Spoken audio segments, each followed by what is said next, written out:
ரஜினி படத்தில் பாட்டு இருக்கும், சூப்பர் ஸ்டார் யாருன்னு கேட்டா திமுக தேர்தல் அறிக்கைன்னு சொல்லுவோம்.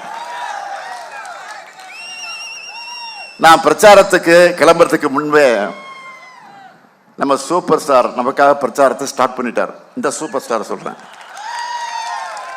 தேர்தல் அறிக்கை சூப்பர் ஸ்டார். வாக்கு எண்ணப்படக்கூடிய மே 4 கல்யாண நாள்னா தேர்தல் அறிக்கை வெளியிட்ட நாள் தான் நம்ம வெற்றிக்கு நிச்சயதார்த்த நாள். நல்லா புரிஞ்சுக்கிட்டீங்களா? வாக்கு எண்ணப்படக்கூடிய மே 4 கல்யாண நாள், மேரேஜ் டே அன்னைக்கு, எல்லாருக்கும் கல்யாண நாள் அன்னைக்கு ரொம்ப விசேஷமான நாள் சொல்லுவாங்க கல்யாண நாள்னு. நான் தேர்தல் அறிக்கை வெளியிட்ட நாள் தான் நம்ம வெற்றிக்கு நிச்சயதார்த்த நாள். அப்படிப்பட்ட தேர்தல் அறிக்கையோட டாப் அறிவிப்புக்கு முக்கியமான அறிவிப்புகளை மட்டும் இப்ப சொல்றேன். முதல்ல இல்லத்தரசி திட்டம். ஃபர்ஸ்ட் பாலே சிக்ஸர் தான். எப்படி?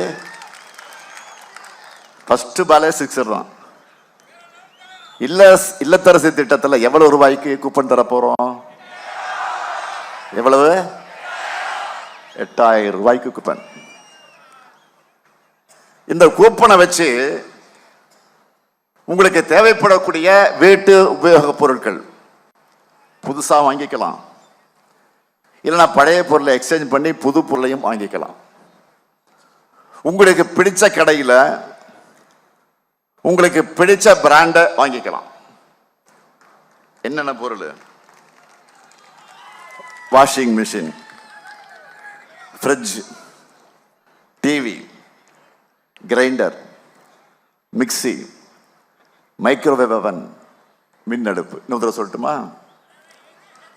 வாஷிங் மிஷின், ஃப்ரிட்ஜு, தாய்மாரெல்லாம் மனப்பாடம் பண்ணியிருப்பீங்க. நேரம் எங்கே பார்த்தா அதான் டிஸ்கஷன், என்ன வாங்கலாம் இப்போ பேச ஆரம்பிச்சிட்டீங்க. அதுவும் என் காதுக்கு வருது. Washing machine, fridge, TV, grinder, mixture, microwave அவன், மின் அடுப்பு. இதை எதை வாங்கலாம்னு இப்போ பெண்கள்லாம் டிஸ்கஸ் பண்ண ஆரம்பிச்சிட்டீங்க.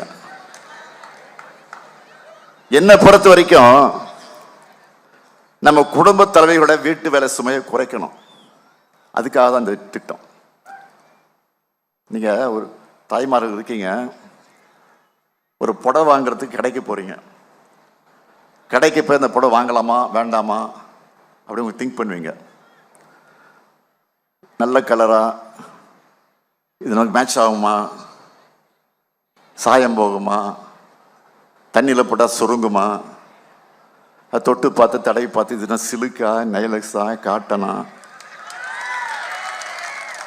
இவ்வளவும் பார்த்துட்டு அவன் ஒரு புடவை வாங்க ஒரு 250 ரூபா எடுத்து கீழே போடுவான் கடைக்காரன். ஒரே ஒரு புடவை தான் வாங்குவீங்க. அதை எடுத்துக்கிட்டு நல்ல இருக்கான்னு சொல்லிட்டு அவன் லைட்டு ஃபெட் லைட்லாம் போட்டு வச்சிருப்பான். நம்ப மாட்டீங்க, வெளியில் எடுத்துட்டு வந்து சூரிய வெளிச்சத்தில் பார்ப்பீங்க. இந்த வெளிச்சத்தில், சூரிய வெளிச்சத்தில் எப்படி தலைவர் கலைஞர் சொன்னபடியே கலர் டிவியும் கேஸ் அடுப்பும் கொடுத்தாரோ, அவருடைய மகனான நானும் சொன்னபடியே இல்லத்தரசி திட்டத்தை நிறைவேற்றுவேன். அடுத்த வாக்குறுதி உரிமை தொகை. இப்ப மாசம் 1000 ரூபாய் என்பது 1,31 லட்சம் சகோதரிகளுக்கு வந்துகிட்டு இருக்கு, பேங்க்ல வந்துகிட்டு இருக்கு. கலைஞர் மகளிர் உரிமை தொகை இப்ப எவ்வளவு ஆக போகுது தெரியுமா? 2000. திராவிட மாடல் ஆட்சியில் மாசம் 2000 ரூபாய் உரிமை தொகை. இந்த உரிமை தொகை மட்டும் இல்ல, கல்லூரிக்கு போகக்கூடிய மாணவர்களுக்கு மாசம் 1000 ரூபாய் வழங்குகிற புதுமை பெண் தமிழ் புதல்வன் உதவித்தொகை எவ்வளவு? 1500 உயர்த்தி வழங்கப்படும். அடுத்த முதியோர், மாற்றுத்திறனாளிகள், ஆதரவற்ற பெண்கள் என எல்லா உதவித்தொகைகளும் இனி 2 மடங்கா உயர்த்தி வழங்க போறோம். மீன்பிடி தடைக்கால சிறப்பு நிவாரண தொகை 8000 ரூபாயிலிருந்து 12000 ரூபாய் ஆகும். மீன்பிடி குறைவுகால சிறப்பு நிவாரண தொகை 6000 ரூபாயிலிருந்து 9000 ரூபாய் உயர்த்தி வழங்கப்படும். மீனவர்களுக்கு மகிழ்ச்சி தானே? கையை உயர்த்தி காட்டுங்க மீனவர்கள். 20 லட்சத்துக்கு அதிகமான உழவர்கள் பயன்பெறக்கூடிய வகையில் நவீன மின்சார பம்பு செட்டுகள் வழங்க போறோம். நெல் கொள்முதல் விலை குவிண்டால் ஒன்றுக்கு 3500 ரூபாயாக உயர்த்தி வழங்கப்படும். கரும்பு கொள்முதல் விலை டன் ஒன்றுக்கு 4500 ரூபாயாக உயர்த்தி வழங்கப்படும். பால் கொள்முதல் விலை லிட்டர் ஒன்றுக்கு 5 ரூபாய் உயர்த்தி வழங்கப்படும். இங்க இருக்கக்கூடிய மகளிர் எல்லாரும் டவுன் பஸ்ல கட்டணம் இல்லாம பயணிக்கிறீங்க இல்லையா? காய்கறி, பூ, பழம், மீன் விற்பனை செய்யக்கூடிய மகளிர் எல்லாருக்கும் விடியல் திட்டம் உபயோகமா இருக்கா இல்லையா? உபயோகமா இருக்கா இல்லையம்மா? சொல்லுங்கம்மா, கையை உயர்த்தி காட்டுங்க. இருக்கா இல்லையா? தமிழ்நாட்டினுடைய போக்குவரத்து கட்டமைப்பை வலிமைப்படுத்தி அடுத்த 5 ஆண்டுகளில் 10,000 புதிய பேருந்துகள் இயக்கப்படும். மகிழ்ச்சியா? அடுத்து உயர்கல்வி முடித்திருக்கக்கூடிய 5 லட்சம் இளைஞர்கள் வேலை வாய்ப்பு பெறக்கூடிய வகையில் நான் முதல்வன் 2.0 திட்டத்தில் 6 மாசத்துக்கு 1500 ரூபாய் உதவி தொகையோட பயிற்சி தொகை வழங்க போறோம். குறிப்பா நாகை பகுதியை சார்ந்த 1 லட்சம் இளைஞர்களுக்கு உணவு பதப்படுத்துதல் பிரிவில் திறன் பயிற்சி வழங்க போறோம். நாகப்பட்டினம் குடிசை பகுதியில் அதிகம் இருக்கக்கூடிய மாவட்டம். குடிசை பகுதியில் அதிகம் இருக்கக்கூடிய மாவட்டம் நாகை மாவட்டம். புயலால அடிக்கடி பாதிக்கப்பட்டு வீட்டு கூரையை மாத்த நீங்க படுற கஷ்டமெல்லாம் எனக்கும் தெரியும். இந்த நிலை மாற குடிசைகளே இல்லாத தமிழ்நாடு என்ற தலைவர் கலைஞருடைய கனவு நனவாக கலைஞர் கனவு இல்ல திட்டம் உள்ளிட்ட திட்டங்கள் மூலமா வீடற்ற ஏழைகளுக்கு அடுத்த 5 வருஷத்துல 10 லட்சம் வீடுகள் கட்டித்தரப்படும். நாகப்பட்டினம் துறைமுகம் உலகத்தரத்தில் மேம்படுத்தப்படும்.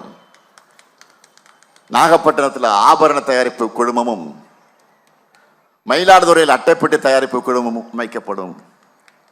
இவையெல்லாம் போக நம்ம டெல்டா மாவட்டங்களுக்காகவே ஒரு ஸ்பெஷல் மாஸ்டர் பிளான் போட்டிருக்கோம். என்னன்னா 2030ஆம் ஆண்டுக்குள்ள தொழில் முதலீடுகளை ஊக்குவிக்க விரைவு சாலைகள், திருச்சியில ஏற்றுமதிக்கு தேவையான உலர் துறைமுக கட்டமைப்பு, தூய்மை காவேரி திட்டம் 2030 செயலாக்கம், ஒருங்கிணைந்த சுற்றுலா மேலாண்மை திட்டம், வேளாண்மைகளை நீராதார கட்டமைப்பு தீவிர மேம்பாடு, கடல்சார பொருளாதார வளர்ச்சிக்கான திட்டங்கள் போன்றவற்றை நிறைவேற்ற டெல்டா மாவட்டங்களுக்கான சிறப்பு வளர்ச்சி திட்டம் செயல்படுத்த போறோம். இப்ப சொல்லுங்க, இந்த ஆட்சி தொடரணுமா இல்லையா? உங்களுக்கு என்ன செஞ்சிருக்கோன்னு சொல்லி இனி செய்ய போறத சொல்லி வாக்கு கேட்டா அது நம்ம திராவிட மாடல். அவதூறுகளை மட்டுமே பேசி பொய்யை மட்டுமே சொன்னா அது அடிமை பழனிசாமி மாடல். சாதனையோடு தமிழ்நாட்டு உரிமைகளுக்காக துணிச்சலோடு குரல் கொடுக்கிற ஸ்டாலின் ஆட்சி வேணுமா, இல்ல டெல்லிக்கு அடிமை சேவகம் செய்கிற பழனிசாமி ஆட்சி வேண்டுமா? சத்தமா, யார் ஆட்சி? திராவிட மாடல் ஆட்சி. திராவிட மாடல் ஆட்சி. டெல்லி வரை கேட்கணும், சொல்லுங்க. நன்றி. நாம போராடுறது ஏதோ தனிப்பட்ட திராவிட முன்னேற்ற கழகத்தினுடைய வெற்றிக்காக மட்டும் இல்ல, ஏதோ மேடையில் இருக்கிறாங்க நம்முடைய கூட்டணி கட்சியினுடைய வேட்பாளர்கள், அவருடைய வெற்றிக்காக மட்டும் இல்ல, ஒட்டுமொத்த தமிழ்நாட்டினுடைய வெற்றிக்காக. மீண்டும் சொல்லுகிறேன், மறந்துடாதீங்க. தமிழ்நாடு அணியா டெல்லி அணியா என்ற இந்த ஜனநாயக போர்ல அரசியல் விருப்பு வெறுப்புகளுக்கு அப்பாற்பட்டு நம்முடைய தாய் நாட்டை தமிழ்நாட்டை காக்க திமுக தலைமையிலான மதச்சார்பற்ற முற்போக்கு கூட்டணியைத்தான் நீங்க எல்லாரும் ஆதரிக்கணும். சொன்னதை செய்யும் கலைஞரின் மகனாக கேட்கிறேன். பூம்புகார் சட்டமன்ற தொகுதியில நிவேதா முருகனுக்கும், சீர்காழி சட்டமன்ற தொகுதியில மதிமுகவை சார்ந்த அண்ணன் வைகோவின் ஆதரவு பெற்ற செந்தில் செல்வனுக்கும், வேதாரணி சட்டமன்ற தொகுதியில மாமி புகழேந்திக்கும், நாகப்பட்டினம் சட்டமன்ற தொகுதியில மனிதநேய மக்கள் கட்சி தலைவர் பேராசிரியர் ஜவஹர்லால் அவர்களுக்கும் உதயசூரிய சின்னத்தில் வாக்களிச்சு பெருவாரியான வாக்கு வித்தியாசத்தில் வெற்றி பெற வைக்கணும். அதே போல மயிலாடுதுறை சட்டமன்ற தொகுதியில காங்கிரஸ் கட்சி வேட்பாளர் YN ஜமால் முகமது யூனுஸ் அவர்களுக்கு கை சின்னத்திலையும், கீழ்வலூர் சட்டமன்ற தொகுதியிலே மார்க்சிஸ்ட் கம்யூனிஸ்ட் கட்சியை சார்ந்த லதா தங்கமணி அவர்களுக்கும் அறிவால் சுத்தில் நட்சத்திரம் சின்னத்தில் பெருவாரியான வாக்கு வித்தியாசத்தில் வெற்றி வைக்கணும். அமையருக்கு திராவிட மாடல் 2.0 ஆட்சியில எங்கள் சாதனைகளை நாங்களே முறியடிக்கக்கூடிய வகையிலே சிறப்பான ஆட்சியை வழங்குவோம். நாடு பலம் பெற இந்த நல்லாட்சியை தொடர்ந்திட ஆதரிப்பீர். மதச்சார்பற்ற முற்போக்கு கூட்டணி வேட்பாளர்களை வெல்வோம் ஒன்றாக, வெல்வோம் ஒன்றாக, வெல்வோம் ஒன்றாக. நன்றி, வணக்கம்.